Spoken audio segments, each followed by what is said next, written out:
Bismillahirrahmanirrahim. Assalamualaikum warahmatullahi wabarakatuh. Jumpa lagi di channel Devina Mutia. Salam sehat, semangat, dan bahagia. Bagaimana kabar adik-adik sekalian? Tetap semangat ya untuk belajar. Dan pada kesempatan kali ini akan kita lanjutkan pembahasan materi dan juga soal-soal dari buku penilaian Bu Pena untuk SD atau MI kelas 4 jilid 4C, tema 6 cita-citaku. Dan setelah kemarin kita bahas di subtema 1 ya, mulai dari pembelajaran 1 sampai dengan 6 dan juga latihan soal subtema 1. Kali ini kita akan masuk di subtema 2 ya. Subtema 2 hebatnya cita-citaku ya. Kita mulai dari pembelajaran 1 ya. Di sini menjelaskan cara membuat puisi ya, muatan bahasa Indonesia. Oke, jadi puisi adalah salah satu bentuk karya sastra yang menggunakan kata-kata indah dan penuh makna. Nah, adik-adik sekalian, tentulah adik-adik semua bisa menuliskan semua hal yang dipikirkan dalam bentuk puisi, termasuk cita-cita ya. Melalui puisi, adik-adik semua dapat menunjukkan bahwa adik-adik sekalian bisa memiliki cita-cita yang hebat dan mulia. Nah, untuk membuat puisi ya, adik-adik bisa menceritakan angan-angannya seperti apa ya, khususnya kalau puisi tentang cita-cita ya bisa dipilih. Nah, dapat dituliskan alasannya mengapa memilih cita-cita tersebut. Nah, keunggulannya apa. Nah, segala sesuatu tentang cita-cita yang adik-adik semua tulis dalam puisi itu merupakan gagasan atau ide puisi. Nah, gagasan utama untuk membuat puisi itu disebut dengan tema ya, ingat ya. Jadi gagasan utama untuk membuat puisi itu disebut dengan tema. Nah, ini ada contoh puisi ya tentang cita-cita. Kebanggaanku karya Oktora. Tak ada waktu yang kusia-siakan. Tak ada keluh kesah yang kuucapkan. Semangatku hanya untuk menggapai impian. Menjadi pahlawan cendekia, mendidik tunas bangsa, membentuk pribadi yang cerdas dan pantang menyerah, menjadi kebanggaan untuk Indonesia. Nah, ini puisinya tentang kebanggaan memiliki cita-cita menjadi guru ya adik-adik sekalian ya, karena ini ada kata menjadi pahlawan cendekia, mendidik tunas bangsa. Nah, tema atau gagasan puisi tersebut adalah cita-cita menjadi guru. Nah, oke, selanjutnya agar lebih mudah dalam membuat puisi, hal-hal yang perlu diperhatikan itu yang pertama, kita tentukan temanya terlebih dahulu ya. Misalnya temanya tadi tentang apa? Tentang cita-cita ya. Kemudian setelah menentukan tema, hal yang kedua yaitu melakukan observasi ya. Observasi atau pengamatan. Nah, ini manfaatnya untuk apa? Untuk mengembangkan imajinasi atau khayalan. Nah, itu adik-adik sekalian. Nah, agar dapat membuat puisi dengan mudah, perhatikan persiapan membuat puisi berikut. Yang pertama, tentukan tema puisi yang disukai. Kemudian, siapkan peralatan tulis. Lakukan observasi terhadap objek pada tema puisi. Kemudian observasi dapat dilakukan berulang kali agar dapat memperoleh lebih banyak inspirasi. Kemudian yang kelima, tentukan peristiwa yang sesuai dengan tema puisi. Yang keenam, catatlah setiap informasi yang dibaca atau disimak. Itu ya adik-adik sekalian ya, kira-kira bagaimana cara membuat puisi dengan mudah. Langkah-langkahnya ada 6 langkah ya. Kemudian di sini ada ayo berlatih, ada 4 soal ya. Kita bahas bersama-sama. Yang pertama, apa fungsi tema dalam menulis puisi? Lah, fungsi tema dalam menulis puisi itu kira-kira apa? Di sini udah coba saya kerjakan adik-adik sekalian ya. Oke, untuk yang nomor 1 ya. Fungsi tema dalam menulis puisi itu untuk membantu pengarang ya dalam membuat puisi sesuai ruang lingkup dan mencari makna puisi. Jadi membantu pengarang untuk membuat puisi ya sesuai ruang lingkup dan mencari makna puisi. Itu untuk soal nomor 1 ya. Selanjutnya nomor 2, bagaimana cara memperoleh inspirasi atau ide dalam membuat puisi? Nah, ini cara memperoleh inspirasi atau ide dalam membuat puisi adalah melakukan observasi atau pengamatan. Nah, observasi bermanfaat untuk mengembangkan imajinasi atau khayalan. Pengarang memerlukan inspirasi atau ide untuk membuat karya. Itu untuk nomor 2. Kita lanjut ke nomor 3.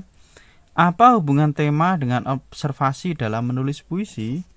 Hubungan tema dan observasi. Jadi, hubungan tema dengan observasi dalam menulis puisi adalah observasi dapat dilakukan dengan melakukan perjalanan, pengamatan, maupun penyelidikan. Pengarang juga dapat menggali informasi tentang objek dalam tema melalui berbagai sumber informasi. Berbagai kejadian yang didengar dan disaksikan pada saat observasi dapat menjadi inspirasi untuk menuliskan kata-kata dalam puisi. Itu ya, hubungan tema dengan observasi, adik-adik sekalian ya.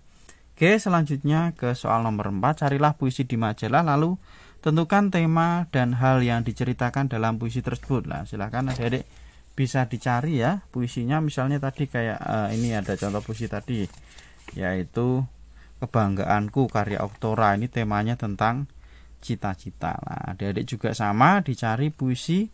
Kemudian setelah itu, temanya tentang apa? Nah, itu. Oke, kemudian kita lanjutkan ke muatan IPA. Muatan IPA KD 3.2. Oke, di sini membandingkan siklus hidup makhluk hidup melalui pengamatan ya. Nah, ini misalnya tadi terkait dengan cita-cita. Ada yang bercita-cita menjadi dokter hewan. Nah, tentulah dokter hewan itu tugasnya mengobati hewan-hewan yang sedang sakit ya. Nah, misalnya ada ini contohnya gambarnya mengobati kucing yang sedang sakit. Nah, seorang dokter hewan juga harus mengetahui bagian-bagian tubuh hewan dan juga harus mengetahui tentang siklus hidup hewan. Nah, sebelumnya telah kita pelajari tentang siklus hidup hewan ya. Ada yang mengalami perubahan bentuk tubuh atau metamorfosis, ada juga yang tidak mengalami perubahan bentuk tubuh selama siklus hidupnya. Nah, ini ada beberapa hewan ya, ini ada yang ini ada bebek, ada ikan lele, ada capung, kodok, kecoa, kambing, sapi, dan juga kupu-kupu. Nah, sekarang kita akan mempelajari tentang metamorfosis ya. Oke ya, metamorfosis. Nah, metamorfosis itu ada metamorfosis sempurna dan metamorfosis tidak sempurna. Yang pertama, ini ada metamorfosis sempurna. Nah, ciri metamorfosis sempurna ada 2. Yang pertama itu terdapat perbedaan bentuk tubuh hewan saat lahir dengan bentuk dewasanya. Yang kedua, terdapat fase pupa atau kepompong. Nah, ini ada 4 fase dalam metamorfosis sempurna, yaitu telur, larva, pupa, dan imago ya. Oke, kita ke halaman berikutnya. Nah, imago itu nama lain untuk hewan yang sudah dewasa atau fase dewasa ya. Nah, untuk metamorfosis sempurna ini dialami beberapa hewan, diantaranya ada kupu-kupu, nyamuk, dan juga lalat. Nah, kemudian yang kedua, metamorfosis tidak sempurna, yaitu proses pertumbuhan dan perkembangan hewan dengan bentuk tubuh saat lahir sama dengan bentuk dewasanya dan tidak melalui tahap kepompong.